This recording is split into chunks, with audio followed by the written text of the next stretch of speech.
taught. And then after school, I taught for 4 years, and then I did a volunteer service trip. Rahel, I went to Portland State University. I'm my undergrad in public health sciences. For service, my internship was working with newly arrived immigrants, and then integrating into the American culture. So I did that for a semester, and then worked as an AmeriCorps after graduating. I'm Jared Miller. I'm from North Carolina.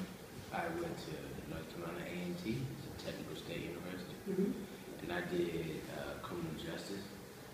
But after my undergrad degree, I did a year with AmeriCorps as well. So it was an intramural program where we worked hand in hand with female organizations, traveling the country, helping out in different female agencies.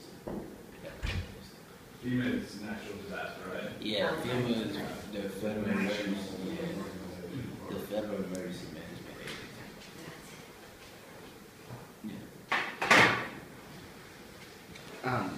Again, Michael. I went to Dickinson College, which is in South Central Pennsylvania, and I studied environmental studies and history. At university, I did a number of service trips, so doing different disaster relief trips with the college. I also worked at an adult education facility, doing everything from teaching English as a second language to writing grants to kind of helping with whatever they needed there. So, and then I also, like Rahel and Derek, I did an AmeriCorps year working with disaster relief and a number of other things. I'm Kelly, and I went to Boston University, and my first year they had a program called First Year Student Outreach Program, and you went to university a week early, and then you were placed into one of 9 different categories. So I did gender equality, and I worked in at a house for LGBTQI teens who had been kicked out of their homes.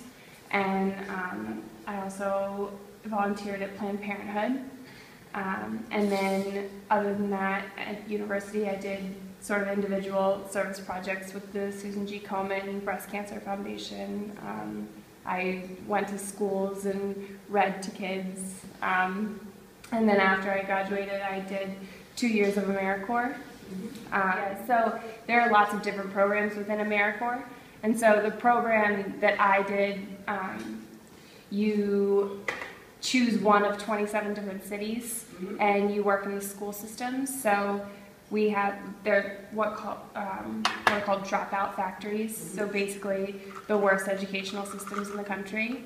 And so we go in and essentially work as co-teachers to provide support, extra support for the teachers, as well as providing smaller, individualized interventions for the kids. So my specialty was a literacy interventionist. So I had 4 different reading groups throughout the day, and from kids who didn't know their letters to kids reading small chapter books. I worked in first grade, mainly. For me, I wanted to gain leadership experience. So I sought a program that put me in that position. If you want to be a teacher, there are programs to give you experience for that. If you want to go into environmentalism, there's programs that you can gain experience in a pretty easy way by really getting ingrained in a culture or organization or group, or even just seeing something different. So I think that's a motivator. And then for a lot of young people, I think an honest motivator is being able to travel. Even for me, I would have probably never worked in the South if I hadn't joined a program that put me there. So I think the motivation for especially young 17, 18, 19, 20-year-olds is, I don't know what I want to do. I want to get up and move and try something different.